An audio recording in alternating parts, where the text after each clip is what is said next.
शहर के मध्य में एक भव्य गगनचुंबी इमारत की खिड़कियों में सूरज की झलक दिखाई दे रही थी। ऊपर से अलेक्जेंडर ब्लेक ने दुनिया को ऐसे व्यक्ति के विश्वास के साथ देखा जिसके पास सब कुछ नियंत्रण में है। 32 साल की उम्र में उन्होंने शुरू से ही एक वित्तीय साम्राज्य खड़ा किया और देश के सबसे प्रभावशाली व्यवसायियों में से एक बन गए। उनका जीवन विलासिता, विशिष्टता और शक्ति से चिह्नित था। ये ऐसे तत्व थे जिन्हें वे अपनी सफलता के स्तंभ मानते थे।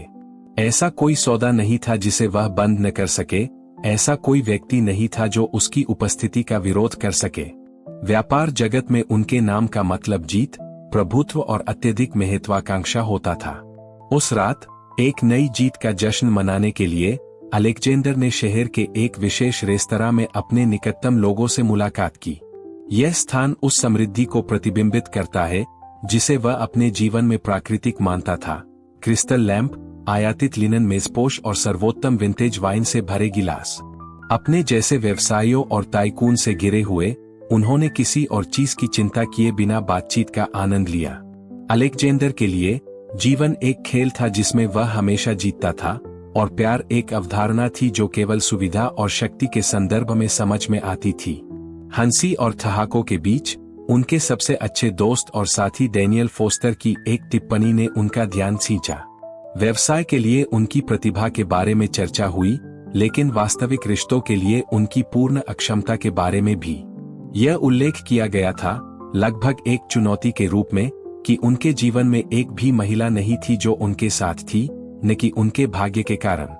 यह विचार कि उसका पैसा उसे पूरी तरह से परिभाषित करता है, बेतुका और अपमानजनक लग रहा था। अन्यथा साबित करने के लिए दृढ़ संकल्पित, अलेक्जेंडर ने एक चुनौती स्वीकार की, एक साधारण महिला से शादी करे, कोई ऐसी महिला जो उसकी दुनिया में नहीं थी, और साबित करे कि वह उसकी संपत्ति पर निर्भर हुए बिना भी उसका प्यार जीत सकता है। तभी उनकी नजर रेस्तरां में काम करने वाली एक वेट्रेस पर पड़ी। वह दूसरों की तरह नहीं थी। उसकी मुद्रा, जिस तरह से वह दृढ़ संकल्प के साथ आगे बढ़ी, उसमें कुछ ऐसा था जिसने उसे वहां के कर्मचारियों के बीच अलग खड़ा कर दिया। उसका रवैया न तो विनम्र था और न ही चापलूस, और यह अलेक्जेंडर के लिए उसे अपना लक्ष्य बनाने के लिए काफी दिलचस्प था। इसके बारे में ज्यादा सोचे बिना उसने फैसला किया कि यह वही होगी। वह न केवल उससे शादी करेगा, बल्कि वह इसे अपनी शर्तों पर करेगा, बिना पैसे के निर्धारण कारक के। उसे नहीं पता था कि यह निर्णय उसके जीवन को ऐसे बदल देगा जिसकी उसने कभी कल्पना भी नहीं की होगी। रेस्तरां के वीआईपी क्षेत्र में अपनी मेज से अलेक्जेंडर ने उस वेट्रेस को दिलचस्पी से देखा जिसने उसका ध्यान खींचा था। उसकी दृढ़ अभिव्यक्ति में कुछ ऐसा था, जिस तरह से उसने उसके जैसे धनी ग्राहकों की उपस्थिति को नजरअंदाज किया, जिसने उसे बाकियों से अलग कर दिया। वह दास्ता के साथ सेवा करने में जल्दबाजी नहीं करता था, नहीं उसने जगह भरने वाले महंगे सूट वाले पुरुषों को खुश करने में थोड़ी सी भी दिलचस्पी दिखाई। जबकि बाकी कर्मचारी संभ्रांत ग्राहकों को खुश रखने के दायित्व के साथ काम करते थे, वह स्वतंत्र रूप से चली गई, जैसे कि वहां रहना बस दूसरे छोर तक पहुंचने का एक साधन था, जिससे आसपास की समृद्धि उन्हें भयभीत नहीं होने दे रही थी। जब वह अंततः ऑर्डर लेने के लिए उनकी मेज के पास पहुंची, तो अलेक्जेंडर ने उसका ध्यानपूर्वक अध्ययन किया। उनका स्वरूप पारंपरिक अर्थों में आकर्षक नहीं था, लेकिन उनकी उपस्थिति चुंबकीय थी। उसकी आंखों में एक असामान्य दृढ़ संकल्प झलक रहा था, मानो वह अपने साथ एक ऐसा इतिहास लेकर आई हो जिसने उसे दूसरों से अलग आकार दिया हो। उसकी वर्दी पर बैज पढ़कर उसे उसका नाम पता चला, एम्मा कार्टर। अलेक्जेंडर की जिज्ञासा जल्द ही अवज्ञा में बदल गई जब एम्मा ने उसकी एक टिप्पणी पर व्यंग्यात्मक ढंग से जवाब दिया। वह इस तरह के रवैये का आदी नहीं था। उसकी दुनिया में महिलाएं उसकी चापलूसी करती थी या कम से कम दिखावा करती थी, लेकिन एम्मा को उसे प्रभावित करने में कोई दिलचस्पी नहीं थी। उसकी प्रतिक्रिया तत्काल थी। दूर जाने के बजाय उसे खुद को थोपने की जरूरत महसूस हुई, उसे यह दिखाने के लिए कि वह हमेशा नियंत्रण में था।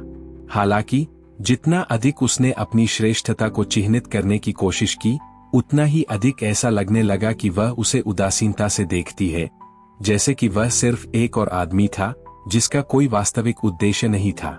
सिकंदर इसे स्वीकार नहीं कर सका। उसके लिए सब कुछ एक प्रतियोगिता थी, एक खेल था जिसमें हारने की कोई संभावना नहीं थी। जो चीज एक साधारण शर्त के रूप में शुरू हुई थी वह अब एक व्यक्तिगत चुनौती में बदल गई थी। उसने फैसला किया कि वह न केवल एम्मा को अपने साथ बाहर जाने के लिए राजी करेगा, बल्कि उसे अपनी पत्नी भी बनाएगा। उसे यकीन था कि कोई भी महिला उसके आकर्षण का विरोध नहीं कर सकती, खासकर उसके जैसी कोई महिला जिसका जीवन उस विलासिता और आराम से बहुत दूर था जिसका वह आदी था। एम्मा अपनी ओर से अलेक्जेंडर की उपस्थिति या उस अहंकार से मूर्छ नहीं थी जिसके साथ उसने उसे देखा था। उसने अपने जीवन में अपने जैसे कई लोगों को देखा था, अति आत्मविश्वासी व्यवसायी जो मानते थे कि पैसे से सब कुछ खरीदा जा सकता है, यहाँ तक कि लोगों को भी। उसे उनके ध्यान में कोई दिलचस्पी नहीं थी, उनके इरादों में तो बिल्कुल भी नहीं। उसके लिए अलेक्जेंडर उस दुनिया के प्रतीक से अधिक कुछ नहीं था जिससे वह घृणा करती थी, एक अनुस्मारक की जिनके पास शक्ति है। उन्होंने कभी भी चीजों के वास्तविक मूल्य को नहीं समझा। उनमें से किसी को भी नहीं पता था कि यह मुठभेड़ एक बहुत बड़े खेल की शुरुआत होगी, जिसमें दोनों को उन सच्चाइयों का सामना करना पड़ेगा जिनके बारे में उन्होंने कभी नहीं सोचा था। सिकंदर धैर्यवान व्यक्ति नहीं था। जब उन्होंने कोई लक्ष्य निर्धारित किया तो उसे हासिल करने तक आराम नहीं किया। एम्मा से पहली मुलाकात के बाद उनका दृढ़ संकल्प और बढ़ गया। वह इस बात का आदी था कि लोग उसकी ताकत के आगे झुकते थे, लेकिन उसने उसमें बिल्कुल भी दिलचस्पी नहीं दिखाई। उस उदासीनता ने उसे हार मानने के बजाय यह प्रदर्शित करने के लिए प्रेरित किया कि दुनिया में ऐसी कोई महिला नहीं है जो उसके प्रभाव का विरोध कर सके। उसने उसके बारे में जानकारी प्राप्त करने के लिए अपने संसाधनों का उपयोग किया। उन्हें पता चला कि एम्मा फाइनेंस में पढ़ाई करने के बावजूद सालों से वेट्रेस के रूप में काम कर रही थी। उन्हें यह भी पता चला कि पारिवारिक समस्याओं के कारण उन्होंने कॉलेज छोड़ दिया था और शहर के सबसे कम विशेषाधिकार प्राप्त क्षेत्रों में से एक में एक साधारण अपार्टमेंट में रह रहे थे। वह एक स्वतंत्र महिला थी जो किसी पर निर्भर नहीं थी, बल्कि एक ऐसी महिला भी थी जो उनकी राय में अपने जीवन को बदलने के अवसर से इनकार नहीं कर सकती थी। इस निश्चितता को ध्यान में रखते हुए उसने उसे एक ऐसा प्रस्ताव देने का फैसला किया जिसे अस्वीकार करना उसके लिए असंभव था। वह उस कैफेटेरिया में पहुंचे जहां उन्होंने सीधे प्रस्ताव के साथ काम किया, $10 लाख की रकम के बदले में शादी का 1 साल।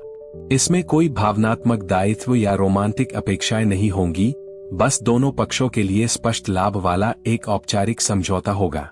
अलेक्जेंडर को यकीन था कि पैसा किसी भी आपत्ति का समाधान कर देगा। आखिरकार सही दिमाग में कौन इस तरह के भाग्य को ठुकरा देगा। हालांकि एम्मा ने वैसी प्रतिक्रिया नहीं दी जैसी उन्हें उम्मीद थी। आश्चर्य या दिलचस्पी दिखाने के बजाय उसकी निगाहें स्थिर रहीं और प्रत्येक शब्द का ठंडे दिमाग से विश्लेषण करती रहीं। उसने इस बारे में सोचने के लिए समय नहीं मांगा और न ही इस प्रस्ताव से प्रलोभित होने का कोई संकेत दिखाया। अलेक्जेंडर को आश्चर्य हुआ जब उसने बिना किसी हिचकिचाहट के पैसे को अस्वीकार कर दिया। वह न तो अपना भाग्य चाहता था, न ही उसके साथ मिलने वाली सुख सुविधाएं, लेकिन सीधे इनकार करने के बजाय उसने उसे एक प्रतिप्रस्ताव दिया जिससे वह चकित रह गया। वह उससे शादी करने के लिए तभी सहमत होगी जब उसे पैसे देने के बजाय वह कमजोर महिलाओं के लिए आश्रय के लिए एक महत्वपूर्ण दान करेगा। उसके अहंकार को तत्काल झटका लगा। किसी ने उसे नहीं बताया कि उसे अपने पैसे का क्या करना है। वह उन लोगों का आदी था जो उसका पक्ष लेना चाहते थे, न कि उस पर शर्तें थोपना। किसी और की शर्तों के आगे झुकने के विचार ने उन्हें असहज कर दिया, लेकिन स्थिति ने उनकी जिज्ञासा भी बढ़ा दी। एक महिला जिसके पास स्पष्ट रूप से बड़े संसाधन नहीं है, वह अपना जीवन बदलने का अवसर क्यों ठुकराएगी? उसे अपनी भलाई से ज्यादा आश्रय की परवाह क्यों थी? पहली बार उसे लगा जैसे स्थिति पर उसका पूरा नियंत्रण नहीं है। एम्मा वह विनम्र, जरूरतमंद महिला नहीं थी जिसकी उसने कल्पना की थी। उनके दिमाग में यह एक साधारण बातचीत मानी जाती थी, लेकिन अचानक यह शक्ति की परीक्षा बन गई, जहां हावी होने के बजाय उन्हें ही एक कठिन निर्णय लेना पड़ा। एक पल के विचार विमर्श के बाद अलेक्जेंडर ने एम्मा की शर्त स्वीकार कर ली, हालांकि कुछ असुविधा के बिना नहीं। वह इस बात का आदी नहीं था कि उसके कार्यों को कोई और निर्देशित करे, लेकिन वह इस चुनौती को अपनी उंगलियों से फिसलने नहीं दे सकता था। जो चीज एक साधारण शर्त के रूप में शुरू हुई थी वह अब दो पूरी तरह से विपरीत इच्छाओं के बीच एक मूक टकराव बन गई है। सौदा बंद हो गया था। शादी का 1 साल, बिना प्यार के, बिना भावनात्मक प्रतिबद्धताओं के, लेकिन ऐसे नियमों के साथ जिनकी दोनों में से किसी को उम्मीद नहीं थी। अलेक्जेंडर के लिए यह सिर्फ एक और खेल था जिसमें वह विजयी होने के लिए दृढ़ था। एम्मा के लिए यह उसे यह दिखाने का मौका था कि उसकी दौलत और ताकत की दुनिया का उस पर कोई प्रभाव नहीं पड़ा। उस समय उनमें से किसी को भी यह समझ में नहीं आया कि यह अनुबंध न केवल उनके जीवन को बदल देगा, बल्कि दुनिया और खुद को देखने के उनके तरीके को भी बदल देगा। अलेक्जेंडर और एम्मा के बीच शादी किसी उत्सव या स्नेह के प्रदर्शन से शुरू नहीं हुई। यह एक ठंडा समझौता था जिसे कागज के एक टुकड़े पर हस्ताक्षरों के साथ सील किया गया था और इसमें रोमांस का दिखावा करने का जरा भी इरादा नहीं था। अलेक्जेंडर के लिए यह उसके जीवन का एक और लेनदेन था, एक और अनुबंध जो उसे अपनी बात साबित करने की अनुमति देगा। एम्मा के लिए यह एक शक्तिशाली व्यक्ति के अहंकार का उपयोग उन लोगों को लाभ पहुंचाने का एक तरीका था जिन्हें वास्तव में इसकी आवश्यकता थी। हालांकि दोनों में से किसी ने भी यह अनुमान नहीं लगाया था कि इस प्रक्रिया में एक दूसरे को नष्ट किए बिना समान स्थान साझा करना कितना मुश्किल होगा। पहले दिन से ही अलेक्जेंडर ने अपनी उम्मीदें स्पष्ट कर दी। अपने मन में एम्मा को अपनी दुनिया, अपनी गति और अपनी जीवनशैली के अनुरूप ढलना था।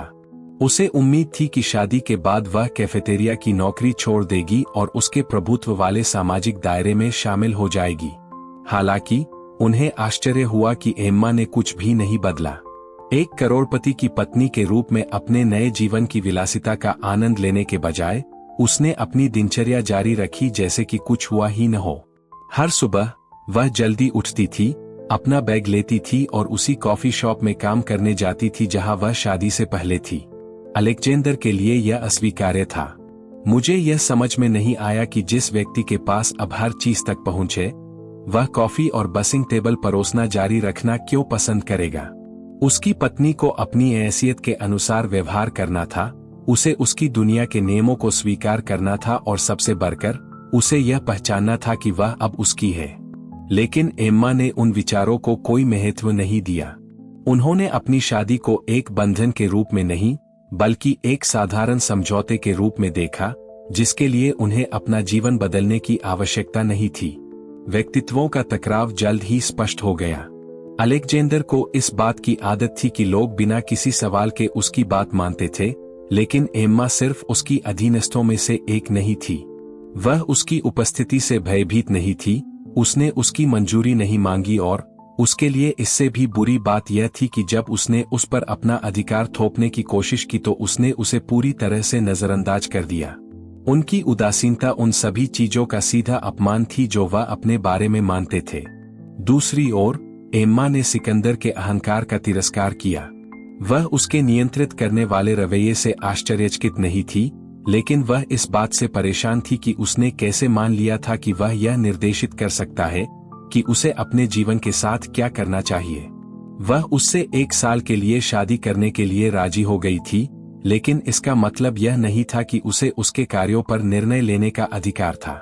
अलेक्जेंडर की संपत्ति और शक्ति का उसके लिए कोई मतलब नहीं था और वह केवल उसकी कृत्रिम दुनिया में फिट होने के लिए बदलने को तैयार नहीं थी। उनके साथ बिताए प्रत्येक दिन के साथ तनाव बढ़ता गया। अलेक्जेंडर ने खुद पर छोटे छोटे नियम थोपने की कोशिश की, यह चुनना कि उसे कैसे कपड़े पहनने चाहिए, उसे किन कार्यक्रमों में भाग लेना चाहिए, उसे किसके साथ जुड़ना चाहिए। जवाब में एम्मा ने नियंत्रण के हर प्रयास को नजरअंदाज कर दिया। वह अपनी स्वतंत्रता पर दृढ़ रहे, जिससे यह स्पष्ट हो गया कि उनकी शादी ने उन्हें अपने जीवन को निर्देशित करने का अधिकार नहीं दिया।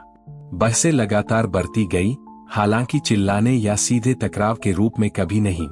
यह एक मूक युद्ध था, दृढ़ इच्छाशक्ति की लड़ाई थी जिसमें दोनों में से कोई भी झुकना नहीं चाहता था।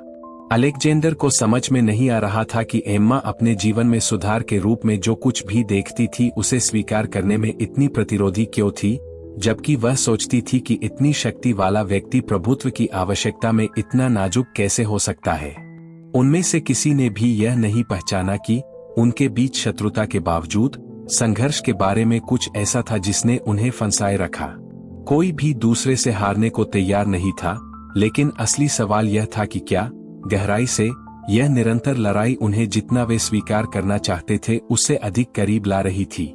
अलेक्जेंडर ने एम्मा को अपनी दुनिया से दूर रखने की कोशिश की थी। उसके लिए उसकी शादी महज एक अस्थायी अनुबंध थी, एक खेल जिसे उसे जीतना था। उन्होंने इसे अपने व्यावसायिक जीवन का हिस्सा नहीं माना और न ही यह माना कि इसका उनके पर्यावरण में कोई योगदान है। उसके मन में वह वास्तविक दुनिया में एक दर्शक थी, कोई उन निर्णयों से बेखबर थी जो वास्तव में मायने रखते थे। हालांकि एक रात प्रमुख निवेशकों के साथ रात्रिभोज के दौरान सब कुछ बदल गया। यह कार्यक्रम उनकी कंपनी के एक विशेष कमरे में आयोजित किया गया था। यह स्थान केवल उच्च स्तरीय बातचीत के लिए आरक्षित था। एम्मा को आधिकारिक तौर पर आमंत्रित नहीं किया गया था, लेकिन वह कुछ दस्तावेज देने के लिए इमारत में आई थी जिन्हें एक सहायक भूल गया था। उनका उनकी बैठक में हस्तक्षेप करने का कोई इरादा नहीं था, लेकिन जैसे ही वह बोर्डरूम से गुजरे, उन्होंने निवेशकों को एक वित्तीय प्रस्ताव पर चर्चा करते हुए सुना, जिसमें उनके दृष्टिकोण से स्पष्ट खामियां थी। इसके बाद जो हुआ उसने सिकंदर को आश्चर्यचकित कर दिया। चुप रहने या बातचीत को नजरअंदाज करने के बजाय एम्मा ने स्पष्ट टिप्पणी के साथ जवाब दिया। स्वाभाविक आत्मविश्वास के साथ उन्होंने उन अनुमानों में एक त्रुटि की ओर इशारा किया जो वे प्रस्तुत कर रहे थे, निवेश के लिए एक अधिक कुशल विकल्प का सुझाव दे रहे थे। उनका विश्लेषण सीधा, तार्किक और नजरअंदाज करना कठिन था। प्रभाव तत्काल था। निवेशकों ने उनकी टिप्पणी को खारिज करने के बजाय उनके दृष्टिकोण में रुचि दिखाई। बातचीत एक बहस में बदल गई जिसमें एम्मा ने आत्मविश्वास और दृढ़ संकल्प के साथ ठोस तर्कों के साथ अपनी स्थिति का बचाव किया। उनकी आवाज में कोई अहंकार नहीं था, केवल ज्ञान और आत्मविश्वास था। वह स्पष्ट रूप से वित्त की दुनिया को अलेक्जेंडर की कल्पना से कहीं बेहतर ढंग से समझता था। वह चुपचाप उसे देखता रहा। वह जो देख रहा था उससे आश्चर्यचकित था।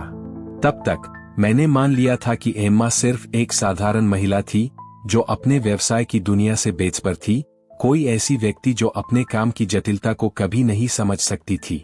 लेकिन उस पल उसने उसे एक अलग तरीके से देखा। वह कोई साधारण वेट्रेस नहीं थी जो सुविधानुसार विवाह के लिए सहमत हो गई थी।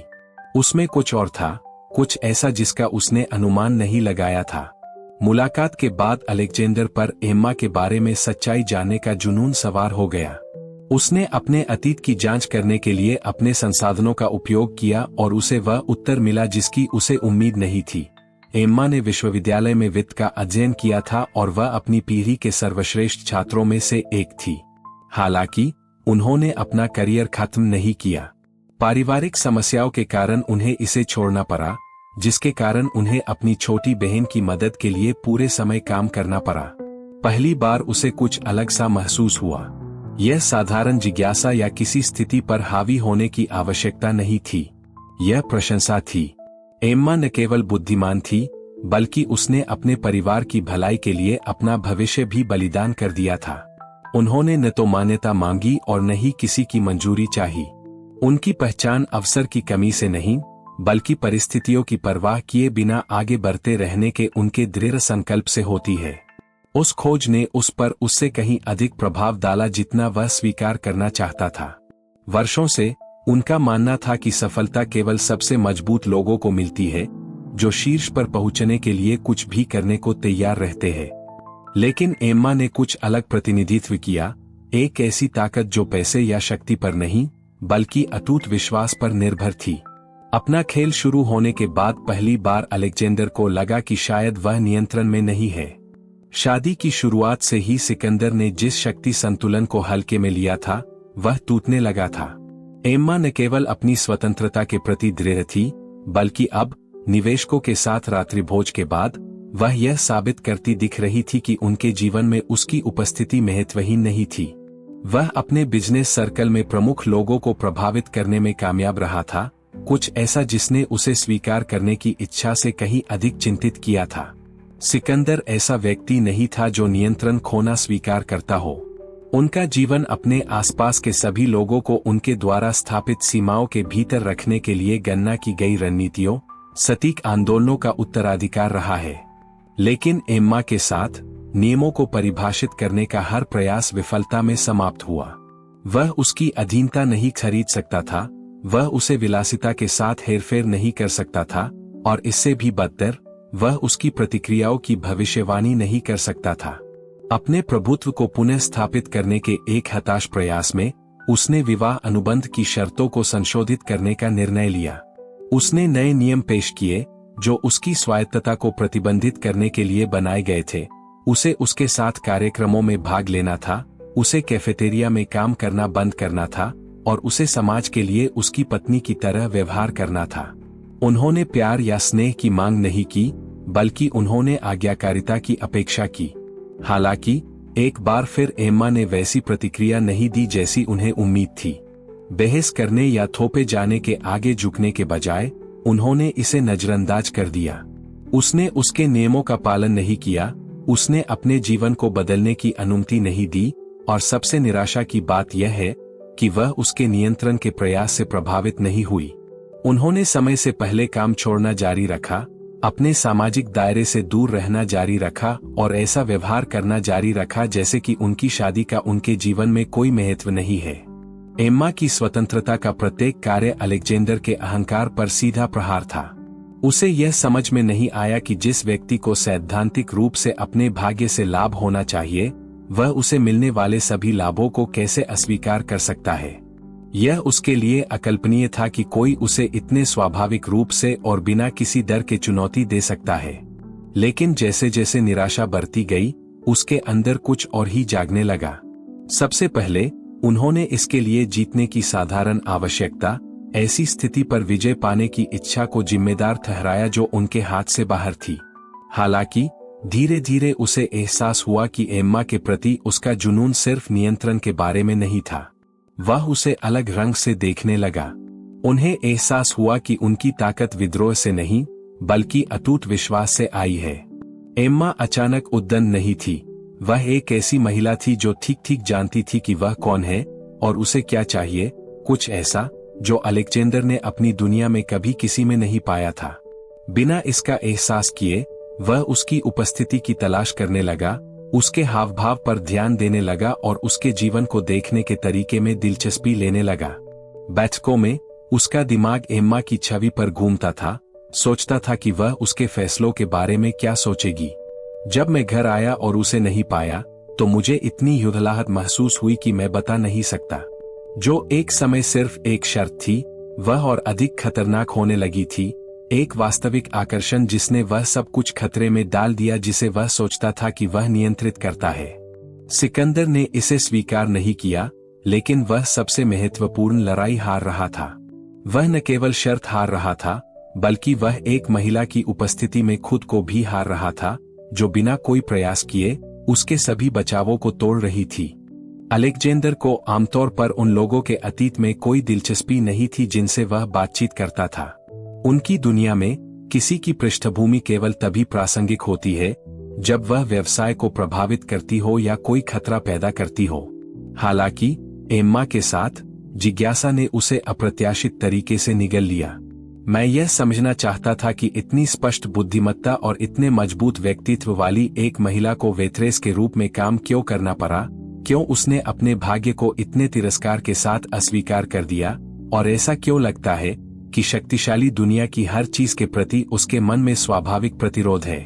साजिश और नियंत्रण हासिल करने की जरूरत के मिश्रण से प्रेरित होकर उसने अपने अतीत की गहराई से जांच करने का फैसला किया।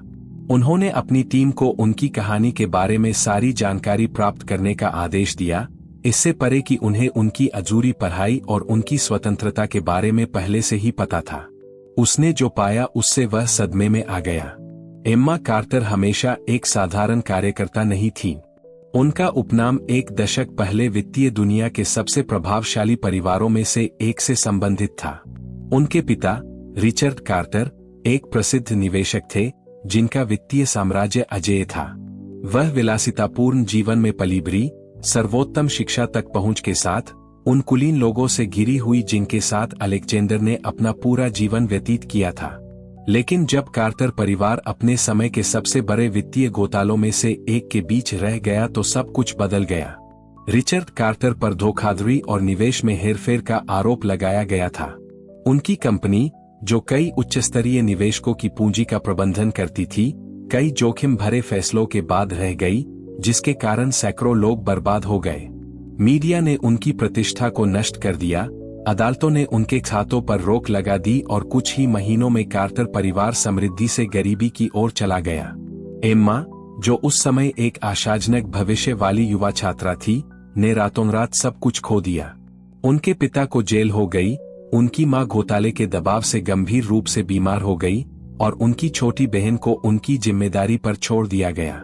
अलेक्जेंडर के लिए सबसे विनाशकारी बात न केवल कार्टर्स के पतन के बारे में सच्चाई की खोज करना था, बल्कि यह महसूस करना भी था कि उसकी अपनी कंपनी अप्रत्यक्ष रूप से उस आपदा में शामिल थी।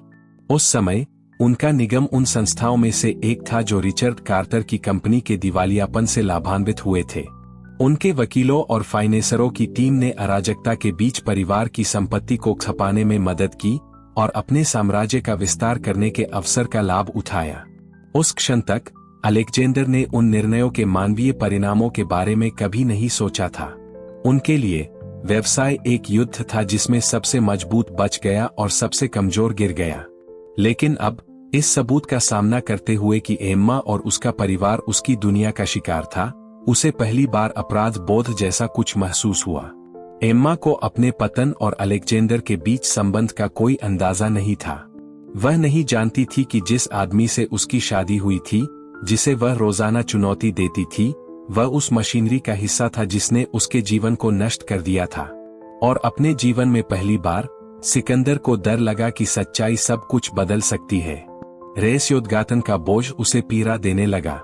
इससे कोई फर्क नहीं पड़ता कि उसने इसे तर्कसंगत बनाने की कितनी कोशिश की, वह यह सोचना बंद नहीं कर सकी कि एम्मा के लिए इसका पता लगाने का क्या मतलब होगा। क्या आप तुरंत चले जाएंगे? क्या वह उससे पहले से भी अधिक घृणा करने लगेगी? क्या वह उस आदमी को देखे बिना कभी उसकी ओर देख सकती है, जिसने परोक्ष रूप से उसकी जिंदगी बर्बाद करने में मदद की है? जो सत्ता और नियंत्रण के खेल के रूप में शुरू हुआ था, वह अब गहरे और अधिक खतरनाक खेल में बदल रहा था। अलेक्जेंडर अब केवल उस महिला के साथ व्यवहार नहीं कर रहा था जिसने उसे चुनौती दी थी। वह अपने जीवन में पहली बार अपनी अंतरात्मा का सामना कर रहा था जब उसे खुद से पूछना पड़ा कि क्या वह वास्तव में कहानी का खलनायक है। दुविधा स्पष्ट थी, सच्चाई को छुपाए रखे और अपना खेल जारी रखे या कबूल करे और वर्षों में अनुभव किए गए एकमात्र वास्तविक संबंध को खोने का जोखिम उठाए। लेकिन अंदर ही अंदर वह जानता था कि यह रहस्य हमेशा के लिए दफन नहीं रह सकता। एम्मा ने अलेक्जेंडर पर कभी भरोसा नहीं किया था। शुरू से ही उसने अपनी शादी को एक जबरन समझौते, एक सहनशक्ति परीक्षण के रूप में देखा था जिसमें उसने हावी होने से इनकार कर दिया था। हालांकि जैसे जैसे समय बीतता गया, उन्हें अपनी धारणा में छोटे छोटे बदलाव नजर आने लगे। हालांकि वह अभी भी उसे अहंकारी और नियंत्रित करने वाला मानती थी, उसने उसमें कुछ गहरी चीजों की झलक देखी थी। दृढ़ संकल्प, बुद्धिमत्ता और दुर्लभ क्षणों में मानवता का एक जटिल मिश्रण। लेकिन वह सब एक ही पल में ध्वस्त हो गया। यह खोज संयोग से हुई। एक दोपहर हवेली की लाइब्रेरी में कुछ दस्तावेज देखते समय उसे अलेक्जेंडर की कंपनी की मुहर वाली एक फाइल मिली। मेरा उसके मामलों में गहराई से जाने का इरादा नहीं था, लेकिन उसका पहला नाम कार्टर रिपोर्ट के कवर पर प्रमुखता से प्रदर्शित किया गया था। दस्तावेज खोलते ही उसके शरीर में सिहरन दौड़ गई। इन पन्नों में उनके पिता की कंपनी के पतन के बारे में वित्तीय विवरण थे। वे इस बात का रणनीतिक विश्लेषण थे कि कैसे अलेक्जेंडर की कंपनी ने कार्टर संकट के दौरान अपने परिवार के पतन से लाभ उठाते हुए प्रमुख संपत्तियां हासिल की थी। आंकड़ों के साथ तारीखें, लेनदेन और परिसंपत्तियों के अवशोषण में शामिल अधिकारियों के नाम भी शामिल थे। मैंने जो भी पंक्ति पढ़ी वह एक आघात थी। न केवल उसके परिवार को एक क्रूर व्यवस्था ने नष्ट कर दिया था, बल्कि जिस आदमी से अब उसकी शादी हुई थी, वह आदमी जिसने उसे जिज्ञासा और सम्मान के मिश्रण के साथ देखना शुरू कर दिया था, वह भी इसका एक हिस्सा था। झटका विनाशकारी था। शुरू से ही उसके प्रति उसके मन में जो तिरस्कार का भाव था, उसका आधार अब गहरा और अधिक न्यायसंगत हो गया था। वह सिर्फ एक अहंकारी करोड़पति नहीं था जो अपनी जान दांव पर लगाकर खेल रहा था। वह ऐसा व्यक्ति था जिसने किसी न किसी तरह से उसकी दुनिया को रहाने में योगदान दिया था। जब अलेक्जेंडर उस रात हवेली पहुंचा तो उसने एम्मा को अध्ययन कक्ष में उसका इंतजार करते हुए पाया। कोई चीख पुकार नहीं थी, अनियंत्रित क्रोध का कोई विस्फोट नहीं था। उसकी तकतकी की तीव्रता खुद बयां कर रही थी। मेज पर रिपोर्ट के पन्ने सावधानी पूर्वक व्यवस्थित थे, मानो यह सुनिश्चित करने के लिए कि उसने जो खोजा है उसे वह ठीक से समझ सके। उनके बीच की खामोशी दमघोंटू थी। अपने जीवन में पहली बार सिकंदर को समझ नहीं आया कि क्या कहे। उन्हें संकटों का प्रबंधन करने, तर्कों से समझाने, अपने कार्यों को उचित ठहराने वाले स्पष्टीकरण देने की आदत थी। लेकिन इस बार कोई भी बहाना पर्याप्त नहीं लग रहा था। एम्मा को अपने विश्वासघात की भयावहता का एहसास कराने के लिए अधिक शब्दों की आवश्यकता नहीं थी।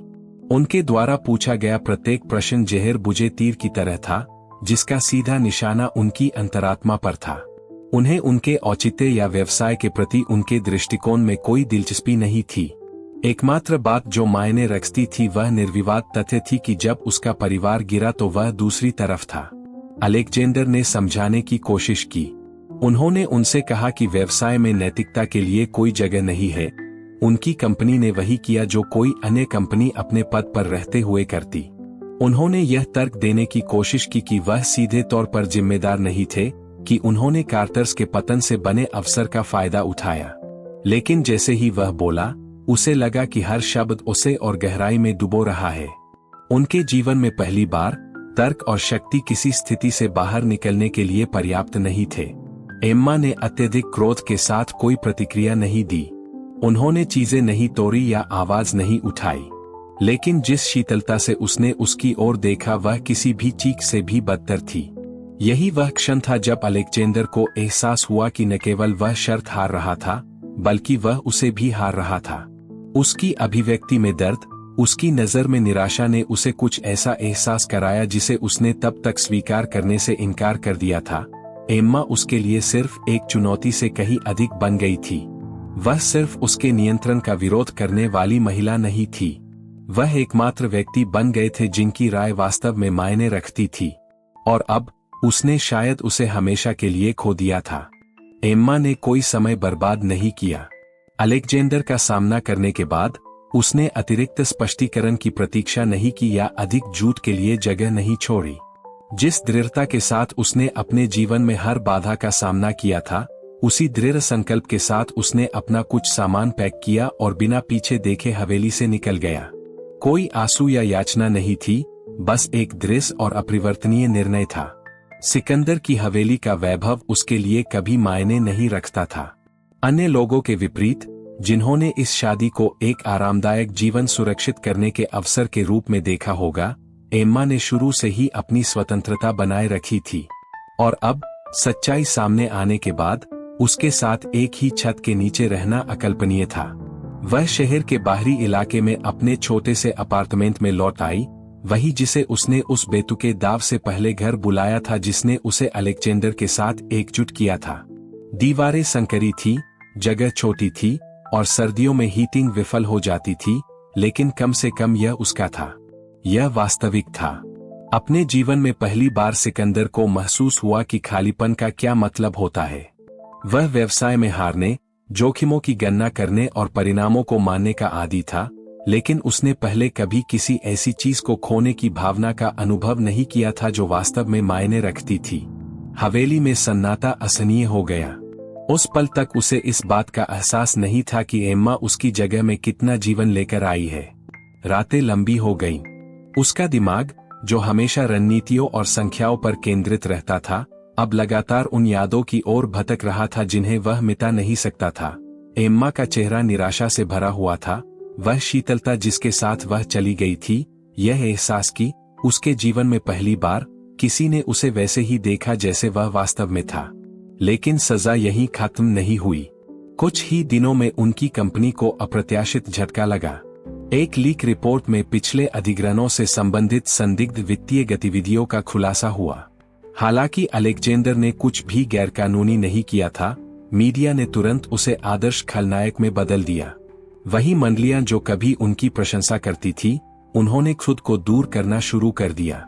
निवेशकों ने अपना भरोसा वापस ले लिया और वर्षों की अथक सफलता से बनी उनकी प्रतिष्ठा रहने लगी। अफवाहें तेजी से फैलती है। पूर्व प्रतिद्वंद्वियों को अपने साम्राज्य को कमजोर करने का सही मौका मिला। उनके करीबी सहयोगी उनके नेतृत्व पर सवाल उठाने लगे। पहली बार सिकंदर को महसूस हुआ कि जिस शक्ति को वह हमेशा हल्के में लेता था वह उसकी पकड़ से फिसल रही है। लेकिन इनमें से किसी ने भी उसे उतना आहत नहीं किया जितना एम्मा की अनुपस्थिति ने। जिसे मैं कभी महत्वहीन समझता था वह अब एक आवश्यकता बन गई है। वह हवेली में उसकी उपस्थिति, उसे चुनौती देने के तरीके, बिना किसी डर के उसे देखने के तरीके को याद करता था।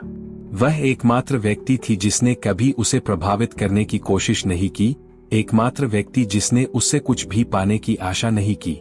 और अब जब अंततः उसे इसका मतलब समझ में आया तो वह चली गई। विडंबना क्रूर थी। वर्षों से मेरा मानना था कि सफलता को संख्याओं में, अधिग्रहणों में, शक्ति में मापा जाता है। लेकिन सबसे बुरे समय में, जब उनका साम्राज्य लड़खड़ाने लगा था, तब उन्हें पता चला कि जो वास्तव में महत्वपूर्ण था उसे एक साधारण रणनीति से खरीदा या पुनर्प्राप्त नहीं किया जा सकता था। अपने जीवन में पहली बार अलेक्जेंडर को नहीं पता था कि चीजों को कैसे ठीक किया जाए। अलेक्जेंडर का हमेशा से मानना था कि शक्ति किसी भी समस्या का समाधान कर सकती है। वर्षों तक उन्होंने धन, प्रभाव या रणनीति से संकटों का प्रबंधन किया था। लेकिन अब उसके सामने ऐसी स्थिति थी कि उनमें से कोई भी उपकरण मरम्मत नहीं कर सकता था। एम्मा चली गई और उसके साथ उसके अंदर कुछ टूट गया। सबसे पहले उसने खुद को अपने काम में डुबाकर अपना ध्यान भटकाने की कोशिश की, जैसा कि वह पहले भी कई बार कर चुका था। लेकिन इस बार व्यवसाय भी उसे उसके अपराध के बोझ से नहीं बचा सका।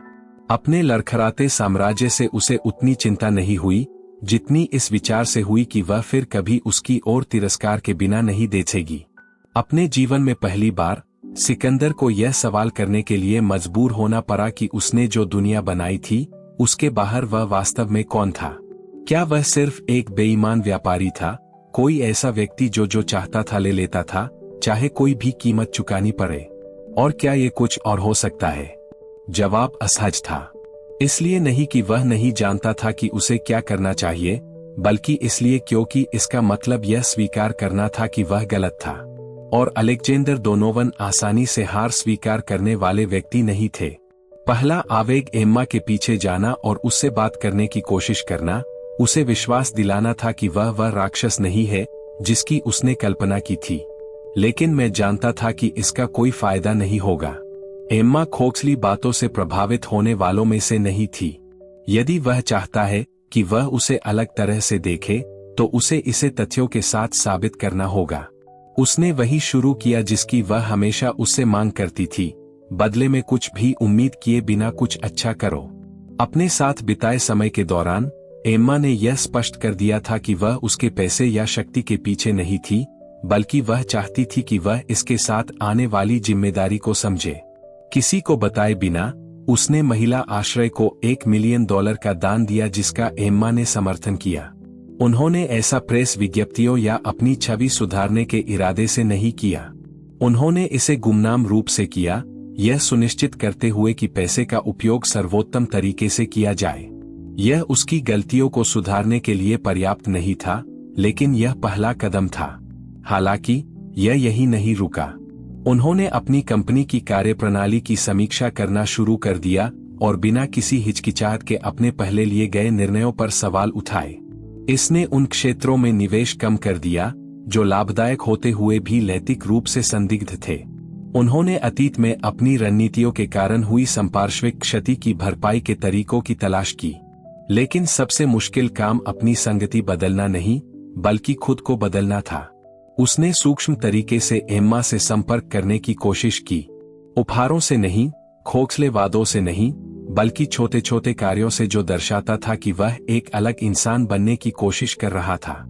उन्होंने यह सुनिश्चित किया कि उनके कैफे को गुमनाम वित्तीय सहायता मिले ताकि उन्हें कठिन घंटों तक काम करने से रोका जा सके। वित्तीय क्षेत्र में संपर्कों के माध्यम से वह अपनी छोटी बहन को स्कूल लौटने के लिए छात्रवृत्ति दिलाने में कामयाब रहे। हालांकि एम्मा को मनाना आसान महिला नहीं थी। उसने उसके प्रयासों को संदेह की दृष्टि से देखा। उसे विश्वास हो गया कि यह उसकी छवि को साफ करने की एक और चाल थी। उसे उस पर भरोसा नहीं था और अलेक्जेंडर इसके लिए उसे दोषी नहीं ठहरा सकता था। बहुत लंबे समय से वह उस प्रकार का आदमी था जिससे वह घृणा करती थी। यदि वह उसे यह नहीं दिखा सका कि उसके इरादे सच्चे थे, तो बदलना पर्याप्त नहीं था। निराशा ने उस पर बहुत प्रहार किया। वह उससे माफी नहीं खरीद सकता था, वह उसे उस पर विश्वास करने के लिए मजबूर नहीं कर सकता था। और पहली बार उसे समझ में आया कि किसी को नियंत्रित किए बिना उससे प्यार करने का वास्तव में क्या मतलब है। अपने जीवन में पहली बार अलेक्जेंडर डोनोवन वह व्यक्ति नहीं थे जिसके हाथ में सत्ता थी, और शायद यही वही था जो मुझे सीखने की जरूरत थी। अपने जीवन में पहली बार सिकंदर को समझ आया कि वह भाग्य को मजबूर नहीं कर सकता। हफ्तों तक उसने एम्मा को यह दिखाने की कोशिश की थी कि वह बदल रहा है, कि वह स्वार्थी, हिसाब किताब करने वाला आदमी नहीं है जैसा वह मानती थी। लेकिन चाहे उसने कितना भी किया, उसने फिर भी उससे दूरी बनाए रखी। इसलिए उसने अपने जीवन का सबसे कठिन निर्णय लिया, चले जाओ। इसलिए नहीं कि उसने हार मान ली, बल्कि इसलिए क्योंकि वह समझ गया था कि प्यार कोई ऐसी चीज नहीं है जिसे खरीदा जा सके, थोपा जा सके या रणनीतियों से जीता जा सके। एम्मा को अपने निष्कर्ष पर आना था और उसे ऐसा करने के लिए जगह देनी थी। हालांकि शारीरिक रूप से दूर चले जाने का मतलब यह नहीं था कि उसने उसकी परवाह करना बंद कर दिया। छाया से वह यह सुनिश्चित करता रहा कि वह ठीक है, आक्रामक या अधिकारपूर्ण तरीके से नहीं, बल्कि छोटे इशारों के साथ जिन पर वह कभी ध्यान नहीं देगी। उसने यह सुनिश्चित किया कि उसकी कॉफी शॉप फलती फूलती रहे, कि उसकी बहन अपनी पढ़ाई जारी रख सके, कि महिला आश्रय स्थल में हमेशा आवश्यक संसाधन मौजूद रहें। लेकिन उनकी निजी जिंदगी में अब भी खालीपन था। रातें लंबी थी, दिन भारी थे।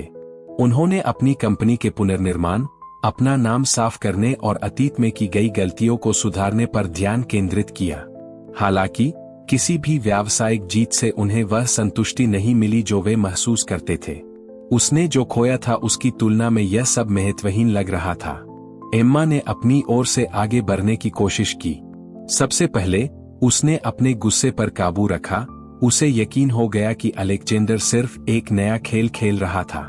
लेकिन समय के साथ उन्हें मतभेद नजर आने लगे। उसने अब उसे आग्रहपूर्वक नहीं चाहा, उसने उससे क्षमा प्राप्त करने के लिए स्थिति में हेरफेर करने की कोशिश नहीं की। वह उसके जीवन से गायब हो गया था, और फिर भी उसकी दुनिया के हर कोने में उसके बदलाव के निशान मौजूद थे। आश्रय की रिपोर्ट में इसकी फंडिंग में सुधार दिखाया गया। उसकी बहन वित्तीय चिंताओं के बिना पढ़ाई कर रही थी, और जिस कैफेटेरिया में वह काम करती थी उसे अप्रत्याशित समर्थन मिला था। उन कार्यों के पीछे कोई नाम नहीं था, लेकिन गहराई से एम्मा जानती थी कि वास्तव में कौन जिम्मेदार था। इस निश्चितता ने उसे उससे भी अधिक चिंतित किया जितना वह स्वीकार करना चाहती थी। एक रात भाग्य ने उनका फिर से सामना करने का फैसला किया। देर हो चुकी थी और एम्मा काम पर एक लंबे दिन के बाद घर लौट रही थी।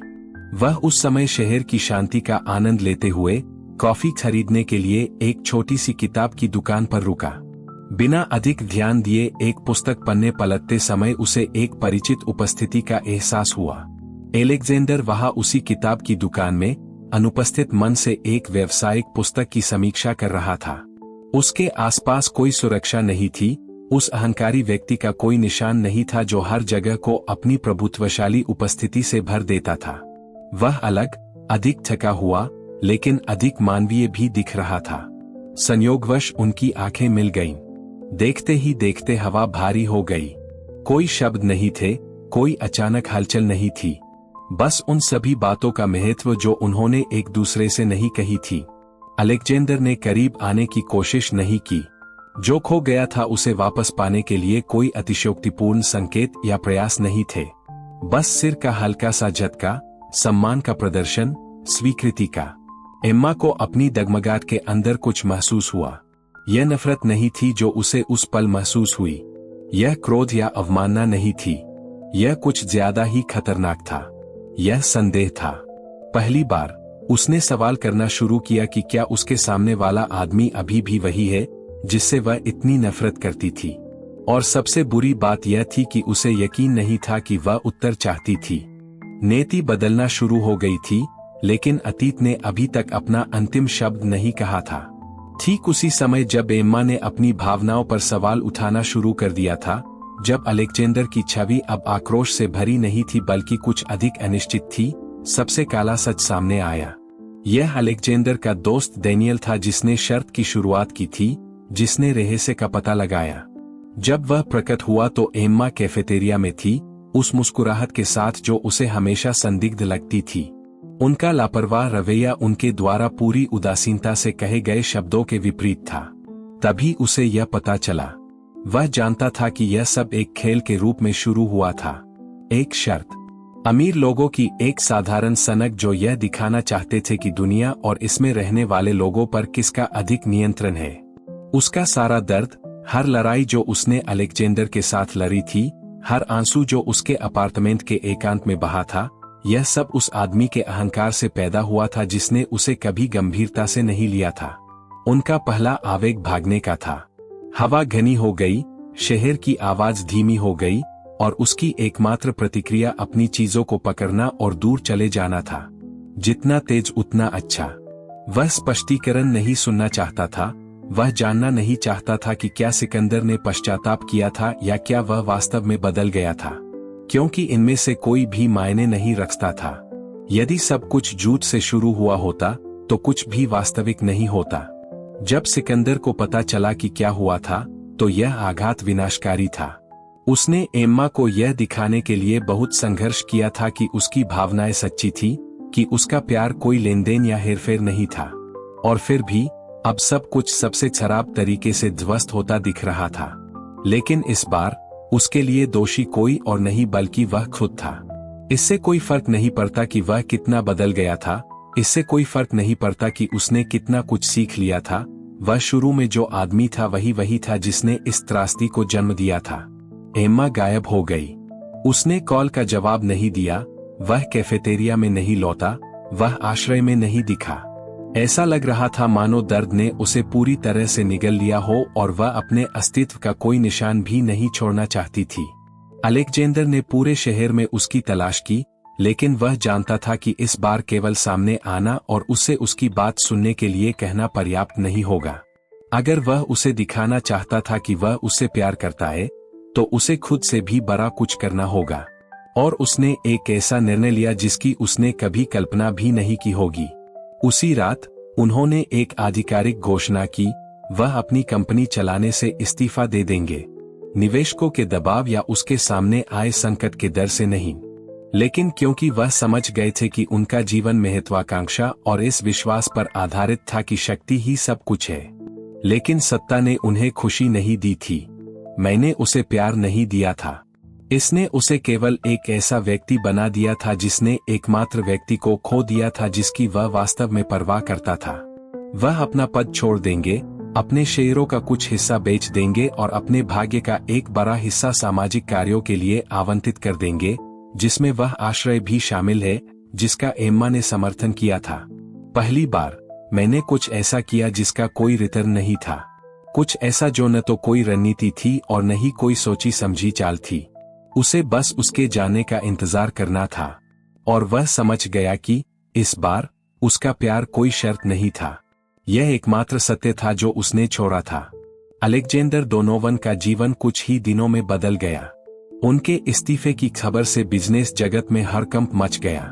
मीडिया ने उनके निर्णय के बारे में अटकलें लगाई, कुछ ने उन्हें दूरदर्शी कहा, दूसरों ने दावा किया कि उन्होंने अपना दिमाग खो दिया है। लेकिन अलेक्जेंडर को अब अन्य लोगों की राय की परवाह नहीं थी। पहली बार उनका जीवन सफलता या उनके द्वारा बनाई गई दुनिया की अपेक्षाओं से प्रेरित नहीं था।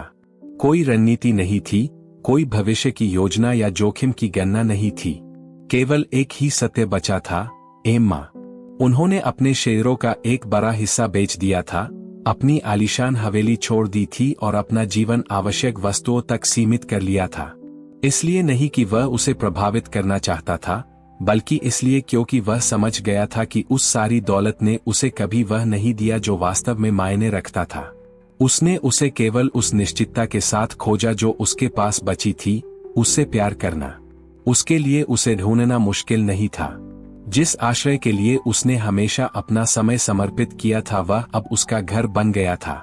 वह वेट्रेस नहीं थी जिसे वह जानता था या अनुबंध विवाह में फंसी महिला नहीं थी। वह एक स्वतंत्र व्यक्ति था, एक ऐसा व्यक्ति जिसे अंततः अपने दर्द से भी बड़ा एक उद्देश्य मिल गया था। जब उसने उसे देखा तो उसे कुछ अलग सा महसूस हुआ। उसने अब उसे उस चुनौती के रूप में नहीं देखा जिस पर वह विजय पाना चाहता था, नहीं उस महिला की तरह जिसने उसके गौरव को चुनौती दी थी। अब उसने उसे उसी रूप में देखा जैसा वह हमेशा से थी, एकमात्र व्यक्ति जिसने उसे बेहतर बनने के लिए प्रेरित किया। उसके बोलने से पहले एम्मा ने उसे देख लिया। उनकी दृष्टि न तो आश्चर्यचकित करने वाली थी और नहीं क्रोधित, बल्कि सतर्क थी। अलेक्जेंडर बिना किसी उम्मीद के, बिना उस सुरक्षा के पास आया जो हमेशा उसकी विशेषता रही है। उन्होंने न तो महंगे सूट पहने और न ही जीतने के आदी आदमी का अहंकार किया। यह सिर्फ वही था, यथासंभव सबसे ईमानदार तरीके से।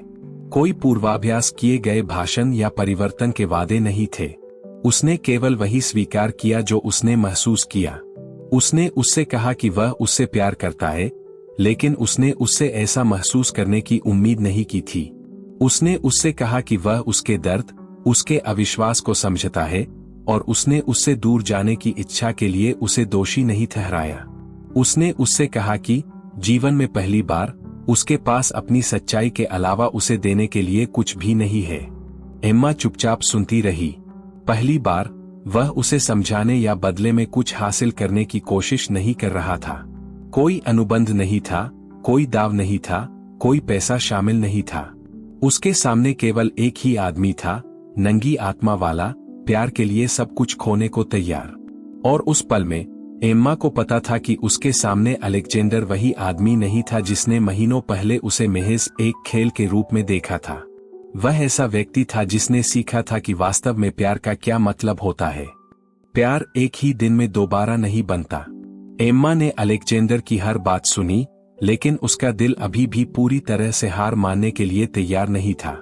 शुरुआती झूठ के विश्वासघात का घाव अभी भी बना हुआ था, लेकिन उसके अंदर कुछ बदल गया था। उसने अब उसमें वह अहंकारी आदमी नहीं देखा जो मानता था कि वह सब कुछ खरीद सकता है। उनकी आंखों में शक्ति या श्रेष्ठता नहीं, बल्कि असुरक्षा झलकती थी। पहली बार अलेक्जेंडर उसे अपना दिल बिना किसी शर्त, बिना अनुबंध, बिना चाल के दे रहा था। फिर भी एम्मा दर्द को भूल नहीं सकी, इसलिए उन्होंने इसका परीक्षण किया। बेतुकी चुनौतियों या अप्राप्य मांगों के साथ नहीं, बल्कि समय के साथ। उसने उससे कहा कि यदि वह वास्तव में उसे दिखाना चाहता है कि वह बदल गया है, तो शब्द पर्याप्त नहीं है। इस्तीफा या चंदा पर्याप्त नहीं था। जो मायने रखता था वह था उसके कार्यकलाप, दिन प्रतिदिन, जिस तरह से वह उन सुख सुविधाओं के बिना अपना नया जीवन जिएगा जो उसे हमेशा घेरे रहती थी। सिकंदर एक पल के लिए भी नहीं हिचकिचाया। वह शहर में रहा, उस विलासिता के बिना जो हमेशा उसे परिभाषित करती थी।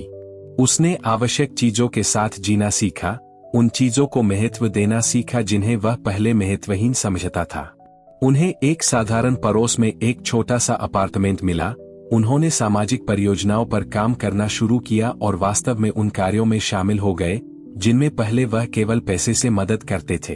और सबसे महत्वपूर्ण बात, उसने एम्मा पर दबाव नहीं डाला। उसने लगातार उसकी तलाश नहीं की, उसने उसे जल्दबाजी में निर्णय लेने के लिए मजबूर नहीं किया। उसने बस अपना नया जीवन जिया, इस विश्वास के साथ कि अगर उनके बीच का प्यार सच्चा है तो उसे फिर से पनपने का रास्ता मिल जाएगा। एम्मा चुपचाप उसे देखती रही। उन्होंने देखा कि कैसे सिकंदर ने उस वास्तविकता को अपना लिया जो पहले उसे अकल्पनीय लगती थी। उसने उसे आश्रय स्थल पर मदद करते, उन लोगों के साथ बातें करते हुए देखा जो कभी उसके सामाजिक दायरे का हिस्सा नहीं रहे होंगे। उसने प्रयास और विनम्रता का सही अर्थ सीखा। उसने उसे एक ऐसे व्यक्ति के रूप में विकसित होते देखा जो बिना किसी शर्त के सच्चा प्यार कर सकता था। और धीरे धीरे उसके दिल में प्रतिरोध खत्म होने लगा। पहली बार जब उसने उसे खोजा तो वह अनौपचारिक थी, कैफेटेरिया में एक साधारण बातचीत जहां सब कुछ शुरू हुआ था। फिर लगातार मुलाकातें, लंबी सैर, छोटी छोटी बातचीतें हुई, जहां बिना इसका एहसास किए उन्होंने उस संबंध को फिर से खोज लिया जो हमेशा से था, गर्व और दर्द के नीचे दबा हुआ था। महीनों के पुनर्निर्माण के बाद एक रात तक एम्मा को सच्चाई समझ में आ गई। वह अब अलेक्जेंडर डोनोवन के प्यार में नहीं पड़ रही थी, जिस अहंकारी करोड़पति ने उसने अपने सबसे अच्छे दोस्त के साथ जुआ खेला था। उसे अलेक्जेंडर से प्यार हो रहा था, वह आदमी जिसने कुछ बेहतर बनने के लिए सब कुछ छोड़ दिया था। और पहली बार उन्होंने इसे चुना, इसलिए नहीं कि किस्मत ने उन्हें उसी रास्ते पर डाल दिया था, लेकिन क्योंकि इस बार उनका प्यार सच्चा था। 1 साल बाद अलेक्जेंडर और एम्मा का जीवन बिल्कुल अलग दिख रहा था। वहां अब भव्य हवेलियां या विलासिता वाली गाड़ियां नहीं रहीं। साथी लोगों या बैठकों से भरी कोई पार्टियां नहीं थी जहां केवल संख्या और निवेश ही मायने रखते हो। जो चीज अब उसके समय और ऊर्जा पर कब्जा कर रही थी वह कहीं अधिक मूल्यवान थी, एक वास्तविक उद्देश्य। अलेक्जेंडर आश्रय के मुख्य निवेशकों में से एक बन गया, एक साधारण परोपकारी के रूप में नहीं, बल्कि एक ऐसे व्यक्ति के रूप में जिसने जीवन को बदलने के लिए एम्मा के साथ हाथ से काम किया। उन्होंने सीखा कि पैसा जब सही इरादे से उपयोग किया जाता है तो नियंत्रण के उपकरण के बजाय परिवर्तन का इंजन बन सकता है। एम्मा ने अपनी ओर से एक ऐसी भूमिका निभाई जो हमेशा से उसके लिए थी, आश्रय की निदेशक। उनकी लड़ाई सिर्फ व्यक्तिगत न रहकर एक मिशन बन गई। उन्होंने कमजोर परिस्थितियों में महिलाओं की मदद के लिए कार्यक्रम बनाए, स्थानीय संसाधनों का विस्तार किया और दूसरे मौके की तलाश कर रहे सभी लोगों के लिए ताकत का एक उदाहरण बन गईं। दोनों ने मिलकर अपने इतिहास से भी बड़ा कुछ बनाया था। लेकिन सबसे महत्वपूर्ण बात न तो आश्रय था, न ही परियोजनाएं, न ही वे प्रभाव जो वे पैदा कर रहे थे। सबसे महत्वपूर्ण बात यह थी कि अपने जीवन में पहली बार वे वास्तव में खुश थे। इसलिए नहीं कि सब कुछ उत्तम था, बल्कि इसलिए क्योंकि उन्होंने जान लिया था कि सच्ची खुशी धन, शक्ति या नियंत्रण पर निर्भर नहीं करती। एम्मा को अलेक्जेंडर में एक ऐसा व्यक्ति मिला जो बिना किसी शर्त के प्यार करने में सक्षम था, ऐसा व्यक्ति जिसे कुछ भी साबित करने या पैसे के साथ अपनी योग्यता साबित करने की आवश्यकता नहीं थी। और अलेक्जेंडर को एम्मा में एकमात्र व्यक्ति मिला जिसने उसे देखा था कि वह वास्तव में कैसा था, उसके अंतिम नाम और उसके भाग्य से परे। उन्होंने जान लिया था कि सच्चा प्यार न दाव से पैदा होता है, न अनुबंध से, न सत्ता के खेल से। सच्चा प्यार तब पैदा होता है जब दो लोग दिन ब दिन एक साथ मिलकर कुछ बनाने का निर्णय लेते हैं। कोई खोखला वादा नहीं, कोई मुचौटे नहीं, केवल इस निश्चितता के साथ कि चाहे कुछ भी हो वे एक दूसरे के साथ है। और यही एकमात्र धन था जो वास्तव में मायने रखता था।